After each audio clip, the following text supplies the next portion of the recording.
Kính chào tất cả các thầy cô giáo, các em học sinh. Ở video ngày nay thì thầy sẽ hướng dẫn các bạn làm một bài tập liên quan đến bài công suất của dòng điện, điện năng tiêu thụ và công suất của dòng điện nhé. Thì các bạn sẽ quan sát trên màn hình, chúng ta sẽ có đề bài như sau. Rồi các bạn sẽ đọc đề bài này. Một bếp điện hoạt động liên tục trong 2 giờ với hiệu điện thế 220V. Khi đó số chỉ của công tơ điện tăng thêm 1,5 số. Tính lượng điện năng tiêu thụ mà bếp sử dụng, công suất của bếp điện và cường độ giọng điện chạy qua bếp trong thời gian trên. Đó, được chưa? Đây là nội dung đề bài, các bạn đọc kỹ lại đề bài nhé. Một bếp điện hoạt động liên tục trong 2 giờ, thời gian là 2 giờ, với hiệu điện thế 220V. Khi đó số chỉ của công tơ tăng thêm 1,5 số. Tính lượng điện năng mà bếp điện sử dụng, công suất của bếp điện và cường độ dòng điện chạy qua bếp trong thời gian trên. Đây là nội dung đề bài. Căn cứ vào nội dung đề bài này thì thầy giáo sẽ yêu cầu các bạn sẽ tóm tắt ra thế nào. Các bạn sẽ tóm tắt ra ngoài nháp xem là đối với bài tập này thì chúng ta sẽ có những cái gì và chưa biết những cái gì.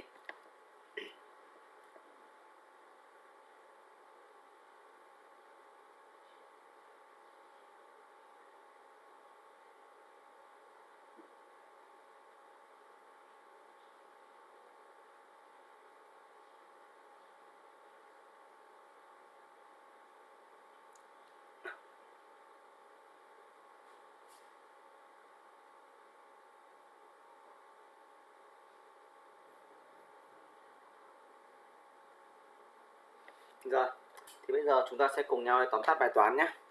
Các bạn lưu ý này, chúng ta sẽ tóm tắt này. Đầu tiên thì chúng ta sẽ có 2 giờ, ở đây chính là thời gian. Các bạn nhớ là thời gian các bạn phải đổi ra giây nhé. Rồi, tiếp theo là hiệu điện thế 220V, ta sẽ có U bằng 220V được chưa? Rồi, số chỉ của công tơ là 1,5 số được chưa?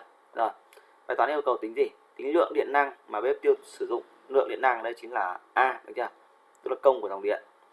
Tiếp theo đó là công suất của bếp điện là P, và cuối cùng là cường độ dòng điện chạy qua bếp tức là I. Như vậy với bài này chúng ta sẽ phải tính A, tính P và tính I. Bây giờ chúng ta sẽ cùng nhau đi trình bày lời giải đối với bài tập này nào. Thì đầu tiên để tính A, các bạn nhớ ra công thức để tính A nào. A bằng gì nhỉ? Chúng ta sẽ có như sau này. Rồi, vì số chỉ của công tơ điện tăng thêm 1,5 số, do đó lượng điện năng mà bếp điện sử dụng sẽ là 1,5 số chính là 1,5 kWh. Được chưa? Rồi, và 1,5 kWh các bạn sẽ đổi ra. Được chưa? Nó sẽ bằng 1.500 nhân với 3.600 giây. 1 giờ thì bằng 600 giây, 3.600 giây mà. Được chưa? Thì chúng ta sẽ thu được kết quả là 5,4 nhân 10 mũ 6, đơn vị là joule. Đó, các bạn nhớ nhá. 5,4 nhân 10 mũ 6, và đơn vị của công của dòng điện thì luôn luôn là joule, được chưa? Rồi. Như vậy chúng ta đã tính được A, bây giờ sẽ tính P. Công suất của bếp điện. Nào, các bạn sẽ suy nghĩ xem là công suất của bếp điện sẽ được tính như thế nào. Công suất của bếp điện được tính như thế nào này?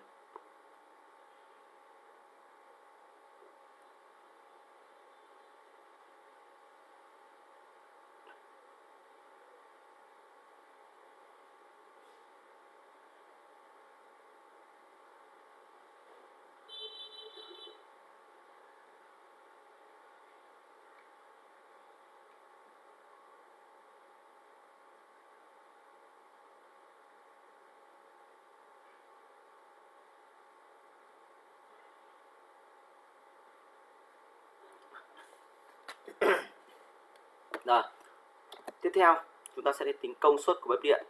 Công suất của bếp điện thì lúc này nó sẽ bằng A bằng P nhân T.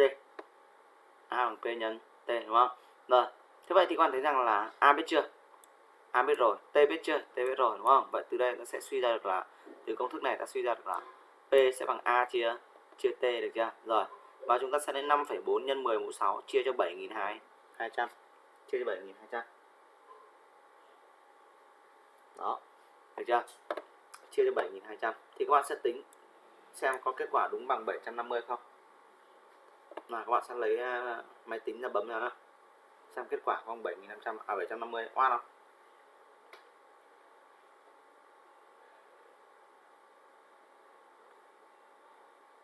Rồi.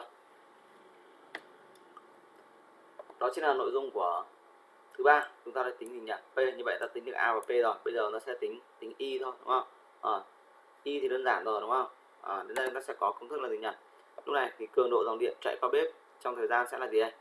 Chúng ta có công thức là P bằng U nhân Y, đúng không? P tính được rồi, được chưa? U biết rồi, đúng không? Vậy từ đây nó sẽ suy ra Y sẽ bằng P chia U, tức là bằng 750. Đây 750 ta vừa tính được, chia cho U là chia cho 220, được chưa? Và lúc này ta sẽ thu được kết quả là gần 3,41 ampe, được chưa? Như vậy lúc này cường độ dòng điện chạy qua bếp sẽ là gần 3,41 ampe. Rồi, thì đây chính là toàn bộ nội dung lời giải của bài tập ngày hôm nay. Các bạn sẽ quan sát và ghi nhớ, quan sát kỹ lại nội dung lời giải và các bạn sẽ hoàn thiện nội dung lời giải vào trong vở cho thầy nào.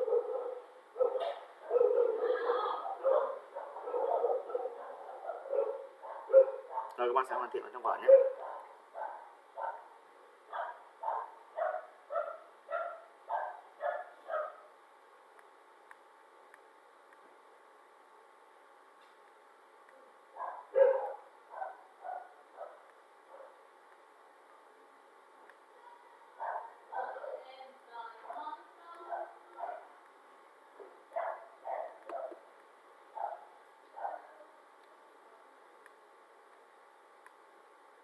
Sau khi các bạn hoàn thiện vào trong vở rồi thì các bạn sẽ về nhà và xem lại bài tập theo nó giải nhé. Xin chào và hẹn gặp lại các bạn ở những video tiếp theo.